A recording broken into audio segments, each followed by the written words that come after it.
you've probably caught bits and pieces of this discussion over the last couple of weeks. Maybe here we talked about it briefly as I was trying to figure out exactly what these tent-like structures are. We've had some coverage on CTV Ottawa, maybe elsewhere. You've heard some talk about it. But essentially, Barrhaven and Alta Vista, we now know, have been shortlisted by city staff as they're looking to put up these two sprung structures, they're called, to house asylum seekers arriving in Ottawa. And we've talked about that a lot. And Peter Tilley at the Mission saying there's got to be a dedicated space for them to go. We're essentially overrun with kind of two different groups in terms of the homeless population in Ottawa. And that all really came to a tipping point for him when he heard that the airport security were saying, oh, you just go right to the Mission for people who are arriving. There's been a lot of pressure on the federal government and other levels of government to come up with a solution.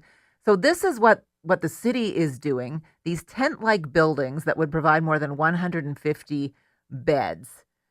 Residents in the neighborhood where they might be going yesterday had fairly mixed reaction. I have a lot of empathy for those people starting out in a different place. We buy houses and, put our money into, having our homes be investments, and you add that kind of housing that it would be somewhat undesirable. Helping people should always be the main focus, especially that's what Canada, they promote, always letting people in. Oh, we want to give you jobs, we want to help support you, give you funding. So if you're going to do that, start with the shelters. We talked to Wilson Lowe, councillor for Barrhaven, one of the Barrhaven councillors, last week about this and some of his hesitation on it, feeling like it's more of a temporary solution. I want to bring in another Barrhaven councillor today to get his thoughts on this. David Hill is Barrhaven West councillor and joins me now. Good morning, David. Good morning, Patricia. Thanks for having me on. So you and Wilson both voted at one point trying to prevent these structures from going up in Barrhaven. Is there a particular reason you don't think that Barrhaven is the spot, or is it more the structures and the type of service they will provide that you're not necessarily loving? Yeah, so there's two principal problems that I have here. The first one is the structure itself, and the second one is the timeline.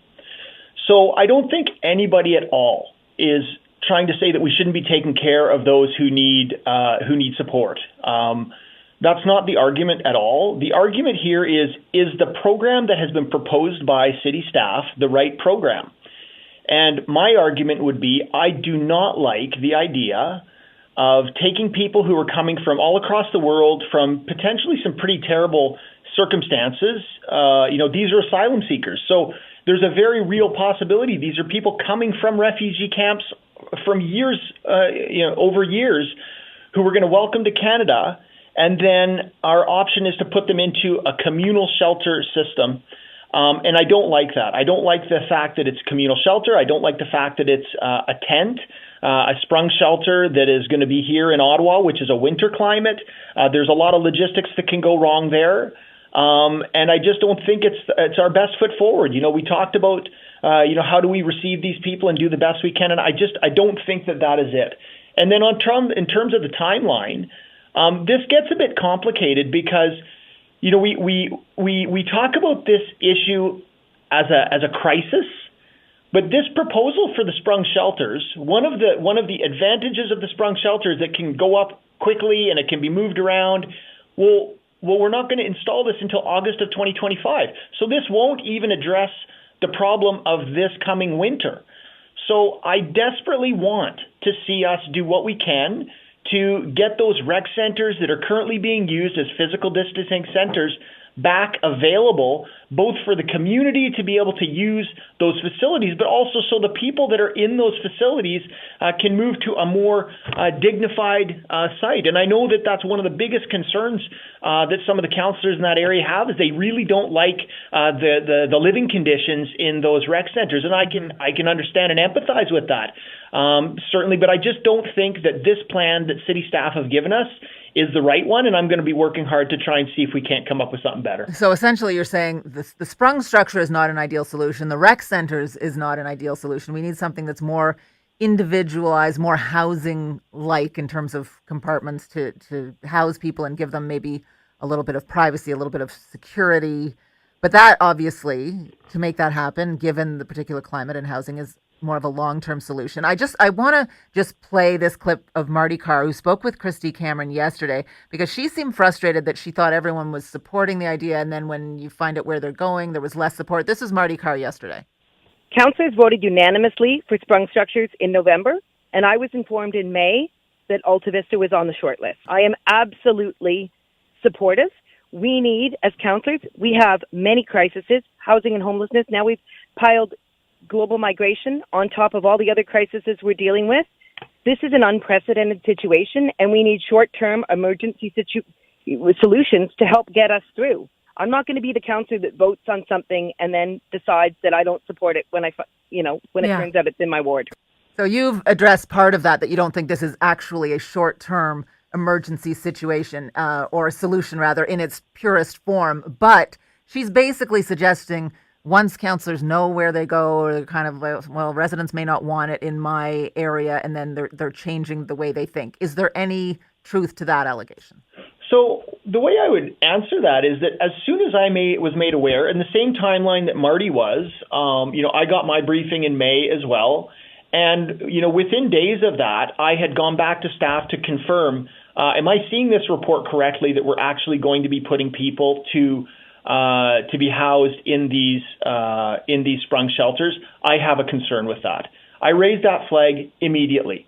Now, it is fair to say that in November we voted to build a housing and homelessness task force to look at addressing these issues. But to be very clear, it did not explicitly say in the motions that we passed at that time that there would be sprung shelters housing people. And the 4 motions that stood up the homelessness task force in November, they were brought not to committee for debate. They were brought straight to council, and they were brought on to council with a suspension of normal rules so that they didn't have to have a notice of motion. So there was very little time for councillors to actually unpack the totality of what was implied in those motions. And if I would have known at that time that when they said we need to build capacity through investing in structures to include sprung shelters, I would have asked the question at that time. But frankly, I did not get the opportunity at that point to do so because it simply was not evident to me. And I am frustrated by the fact that I feel that the process was truncated at that point, and I would have liked to have addressed it then. But as soon as this became apparent to me in May, I raised flags to this to say, hey, I'm concerned about what we're talking about here, because genuinely, the issue here is one of dignity. Before COVID, we did not have these physical distancing centers in the rec centers. And before COVID, we dealt with asylum seekers. We dealt with them through hoteling. We dealt with them through structures, through hard structures. The federal government would interact with these individuals so that they could, be taken care of. There was not a physical distancing system that was available before COVID. What we've done now is we've kind of perverted the purpose of those physical distancing centers out of necessity. That's not a criticism. That's just a comment. Mm. But here we are, and we're going to need to do the best we can to move forward. And my comment would be, if we're looking at a solution that is 13 to 18 months away, I think we can do better than sprung shelters. I think we can invest in, both a combination of leveraging the vacant properties that we have here in Ottawa, whether they be federal, whether they be commercial, because those do exist, or in investing in modular factory-built mass timber housing, which there are proven incidents. I quoted the site in Waterloo where the YWCA single women's shelter went up in less than a year. I think the actual construction on site was less than a month. Okay. So those are some of the examples that I think would be a better fit to address the issue that is acute. And I don't think that anyone disagrees we need to find a good solution. Okay. I'm just suggesting that there is perhaps a better one to be found. Okay. So continue to look for a better solution that could go up more quickly or as quick and be more of a permanent solution. I think it's a fair argument that you make. At the same time, I feel like there's people who are probably listening, and I used to live in Barrhaven, going, there's also an element of we don't have anything like this in Barrhaven, and we kind of like that we don't have anything like this. And we've heard about other issues around shelters in different neighborhoods that have moved out of the market in Maryville area and whatnot. And maybe there is some concern that something like this might bring some of those issues to Barrhaven. Would that be a component of it? Yeah, so there's no doubt that expanding the communal shelter system is not a recipe for success.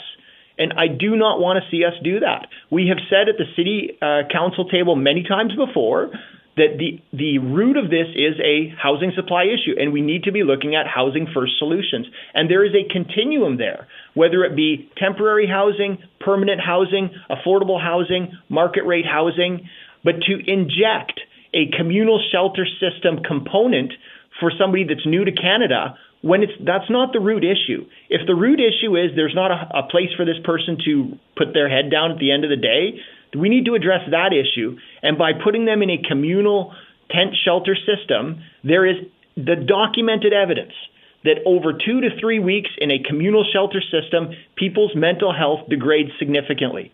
And that is not the place that I would like to see new Canadians go, especially those who are coming from refugee camps and such around the world. Okay, David, thank you very much. I really appreciate your time today. Thank you very much, Patricia. Have a nice day. David Hill, Barrhaven West Councillor, 11:01 on News Talk 580 CFRA. Quick